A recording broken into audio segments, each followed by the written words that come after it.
अस्सलामुअलैकुम नाज़रीन, उम्मीद करता हूँ कि आप तमाम तर लोग खैर खैरियत से होंगे। आज की इस वीडियो में हम बात करेंगे पायतख्त सुल्तान अब्दुल हमीद सीरीज के सीजन 1 की एपिसोड नंबर 156 के बारे में। चैनल पर पहली मर्तबा आए हैं तो चैनल को फौरन से सब्सक्राइब कर लें। तो चलिए शुरू करते हैं आज की वीडियो। इस एपिसोड का आगाज कुछ इस तरह से होता है कि जर्मन शहंशाह बाग में मौजूद होते हैं और अपने ऑफिसर से कह रहे होते हैं कि जब हम ये तेल हासिल करेंगे तो फिर हम बरतानिया के आगे भी खड़े हो सकेंगे।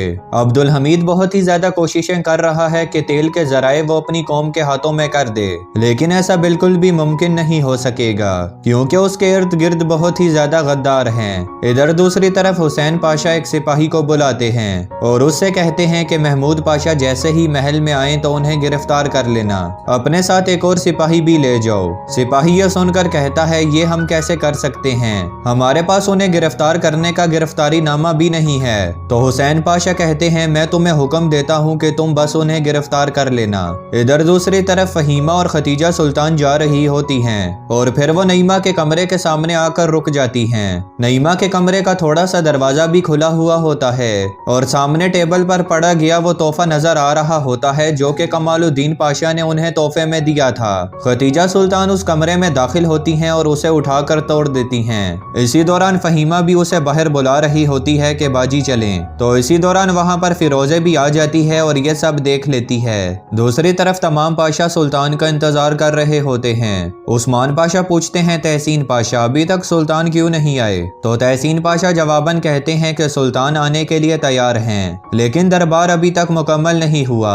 महमूद पाशा और हुसैन पाशा अभी नहीं पहुंचे। दूसरी तरफ महमूद पाशा महल के अंदर आते हैं तो बाग में ही वो सिपाही जिसे हुसैन पाशा ने हुक्म दिया था वो महमूद पाशा के सामने अपनी पिस्टल निकालकर उन्हें गिरफ्तार करने की कोशिश करता है और महमूद पाशा से अपने हाथ ऊपर करने को कहता है। तो महमूद पाशा अपने हाथ ऊपर कर लेते हैं। फिर जैसे ही वो महमूद पाशा की तलाशी लेने लगता है तो महमूद पाशा भी अचानक से अपना एक छोटा सा पिस्टल निकाल लेते हैं और उससे कहते हैं कि सीधे होकर खड़े हो जाओ और उससे पूछते हैं कि तुम्हारी इस हरकत की वजह क्या है। इसी दौरान वहां पर हुसैन पाशा भी अपनी पिस्टल समेत आ जाते हैं और निकाल कर कहते हैं कि इसे मैंने हुक्म दिया था। मुझे मालूम हो गया है कि आपने सल्तनत के राज जर्मनों को फरोख्त कर दिए हैं। मैं आपको सुल्तान अब्दुल हमीद के सामने पेश करूंगा। पहले तो आप फांसी के फंदे से बच गए थे, लेकिन अब मैं आपको बिल्कुल भी नहीं बचने दूंगा। महमूद पाशा कहते हैं अब आपने मेरी गद्दारी पकड़ तो ली है, अब ये लें। महमूद पाशा उन्हें पिस्टल पकड़ा देते हैं और कहते हैं कि मुझ जैसे गद्दार को सुल्तान के सामने हाजिर कर दें। दूसरी तरफ हर्जल और कारासो बंदरगाह में गए हुए होते हैं जहां पर तमाम यहूदी पनाह लेने के लिए आए हुए होते हैं और उनका सल्तनत उस्मानिया में बहुत अच्छे से ख्याल रखा जा रहा होता है। हर्जल ये देखने के बाद कहता है ये सिर्फ आर्जी तौर पर है, असल मसाइल हमारे बहुत ही ज्यादा बड़े हैं। फिर कारासो कहता है ओ हर्जल हम भी इनके इस्तकबाल में शरीक हों। इसके बाद हर्जल पानी का जग लेकर कुछ यहूदियों को पानी देने लगता है तो उनमें से एक यहूदी उसे पहचान लेता है और हर्जल से पूछता है आप कैसे हैं, जिस पर हर्जल जवाबन कहता है मैं बिल्कुल ठीक हूँ, देख लेना बहुत जल्द ही यहाँ पर आपकी हुकूमत होगी। वो यहूदी ये सुनने के बाद कहते हैं हमारे लिए यही काफी है कि आप हमारे साथ हैं। हर्जल कहता है कि हमारी हिफाजत उसी वक्त मुमकिन होगी जब हमारी अपनी हुकूमत होगी। अब्दुल हमीद भी बाकी हुक्मरानों जैसा ही है। यह सुनने के बाद वो यहूदी कहते हैं कि नहीं, अगर सुल्तान अब्दुल हमीद वैसा होता तो वो हमारा जहाज रास्ते में ही तबाह कर देता। यह सुनने के बाद हर्जल गुस्से से वो जग तोड़ देता है और वहां से चला जाता है। जाते वक्त कारासो उसे बताता है कि हर्जल ये लोग हमारे घर खाने पर आना चाहते हैं। तो हर्जल जवाबन कहता है ठीक है इन्हें आने दो। दूसरी तरफ महल में तमाम पाशा मौजूद होते हैं और इंतजार कर रहे होते हैं। तो इसी दौरान हुसैन पाशा अपने एक सिपाही के साथ महमूद पाशा को गिरफ्तार करके वहां पर ले आते हैं। ये देखने के बाद सभी पाशा हैरान और परेशान हो जाते हैं और पूछते हैं ये क्या हो रहा है हुसैन पाशा। महमूद पाशा इस पर कहते हैं कि हुसैन पाशा आजकल बहुत ही ज्यादा अजीब अजीब हरकतें कर रहे हैं। हुसैन पाशा कहते हैं महमूद पाशा अपनी हरकतों से बाज नहीं आते, इन्होंने फिर से सल्तनत के साथ गद्दारी कर दी है। इन्होंने सल्तनत के राज के बदले जर्मनों से भारी रकम वसूल की।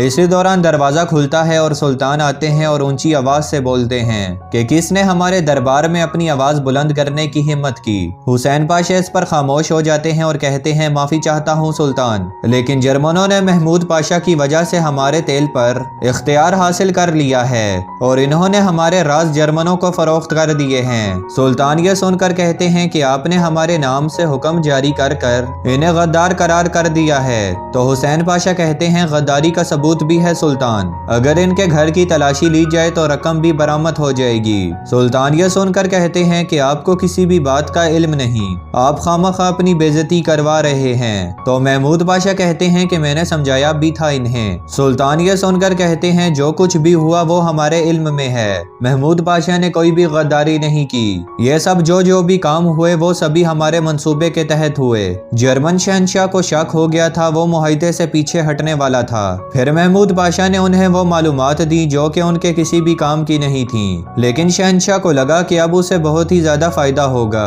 اس وجہ سے اس نے یہ معاہدہ بھی کر لیا۔ پھر محمود پاشا حسین پاشا سے پوچھتے ہیں کہ آپ اب اس طرح میرے گھر کی نگرانی کرنے کی کیا وضاحت پیش کریں گے۔ اگلے سین میں نعیمہ اپنے کمرے میں جاتی ہے اور دیکھتی ہے کہ کمال الدین نے جو تحفے میں انہیں چیز دی تھی وہ نیچے گری ہوئی تھی۔ دوسری طرف سنیہا سلطان بیدار سلطان کو بتا رہی ہوتی ہیں کہ ہم نے اپنی طرف سے شہزادے کو سمجھانے کی بہت ہی زیادہ کوشش کی لیکن ہم انہیں نہیں روک سکے۔ تو بیدار سلطان کہتی ہیں کہ آپ کی بات کا خلاصہ یہ ہے کہ آپ مجبور تھیں۔ اسی دوران وہاں پر فہیمہ اور ختیجہ سلطان بھی آ جاتی ہیں۔ بیدار سلطان کو دیکھنے کے بعد فہیمہ کچھ بھی سنیہا سلطان کو نہیں بولتی، بس کہتی ہے کہ ہم بس اپنی چیزیں اٹھانے کے لیے آئے تھے اور پھر ہم جا رہے ہیں۔ وہیں پر نعیمہ بھی آ جاتی ہے اور کہتی ہے کہ یہ دیکھیں یہ کمال الدین نے مجھے دیا تھا اور اسے کسی نے اتنی بےرحمی سے توڑ دیا ہے۔ بیدار سلطان کہتی ہیں کہ یہ کون کر سکتا ہے؟ تو نعیمہ کہتی ہے فیروزے، کیونکہ جب شہزادے کے ساتھ وہ محل میں آئی تھی تو ہم نے اس کے کپڑے پھینکے تھے، مجھے لگتا ہے کہ یہ سب اسی نے کیا ہوگا۔ دوسری طرف برطانوی سفیر شہنشاہ ولہم کو ملنے کے لیے آتا ہے تو شہنشاہ ولہم اسے اجازت دے دیتا ہے۔ برطانوی سفیر اسے ملنے کی اجازت دینے کے لیے اس کا شکریہ ادا کرتا ہے اور پھر کہتا ہے کہ برطانوی ملکہ کا پیغام لایا ہوں۔ شہنشاہ پوچھتے ہیں کہ کیا پیغام ہے؟ تو سفیر کہتے ہیں کہ انہوں نے جو جرمنی کے ساتھ مل کر برطانیہ کا ویلی بیڑے کا منصوبہ تھا وہ معاہدہ منسوخ کر دیا ہے، وہ جان چکی ہیں کہ آپ اس بیڑے کا استعمال کس مقصد کے لیے کریں گے۔ تو شہنشاہ ولہم کہتے ہیں کہ انہیں لگتا ہے کہ اب تک ہم محل میں گھومنے والے چھوٹے بچے ہیں، انہیں یہ بات بتائیے کہ ہم جرمنی کے شہنشاہ ولہم ہیں۔ ساتھ میں سفیر کہتا ہے کہ میں معذرت چاہتا ہوں اور پھر بولتے ہیں کہ ملکہ نے آپ کو ایک پیشکش کی۔ شہنشاہ مسکراتے ہوئے پوچھتے ہیں کہ کیسی پیشکش؟ اس پر وہ بتاتا ہے کہ عبدالحمید سے لیے گئے ریل کے راستوں کی سہولت اور عثمانی ریاست سے لیے گئے تیل میں ہمیں بھی شریک کر لیں، اور اگر آپ ایسا نہیں کرتے تو ہمارے ساتھ کیے گئے تمام معاہدے منسوخ کر دیے جائیں گے۔ یہ سننے کے بعد جرمن شہنشاہ کہتے ہیں کہ ملکہ کو معلوم ہونا چاہیے کہ وہ اپنے جس پوتے کو بچپن میں کھلایا کرتی تھی اب وہ بچہ نہیں بلکہ جرمن کا شہنشاہ ولہم ہے اور جرمنوں کے حق میں فیصلے کرتا ہے۔ پھر شہنشاہ اپنے ہاتھ کے اشارے سے اسے جانے کا کہہ دیتے ہیں۔ ادھر دوسری طرف محل میں محمود پاشا کہتے ہیں کہ حسین پاشا نے چلیں جو کچھ بھی کیا وہ غلط کیا، لیکن انہوں نے سلطنت سے محبت میں کیا، اس لیے میں انہیں معاف کر دیتا ہوں۔ اور ساتھ میں بتاتے ہیں کہ وہ جو بھی رقم مجھے دی گئی تھی میں نے اسے شاہی خزانے میں دے دیا ہے۔ پھر سلطان کہتے ہیں کہ اس رقم سے ہم جرمنی میں ہی فلاحی کام کریں گے، اور محمود پاشا کہتے ہیں کہ میں یہاں پر تمام پاشاؤں کو بتا دوں کہ ہم جرمنوں کو ایک تیل کا قطرہ بھی نہیں دیں گے۔ اسی دوران ایک پاشا پوچھتے ہیں کہ کیا ہم وعدہ خلافی کریں گے، کیونکہ معاہدے میں تو ہم نے انہیں تیل پر مکمل اختیارات دے دیے ہیں۔ تو سلطان کہتے ہیں نہیں، ہم نے ایک شرط رکھی ہے، وقت کی شرط، اگر انہوں نے وقت پر کام مکمل کر لیا صرف انہیں تب ہی ملے گا۔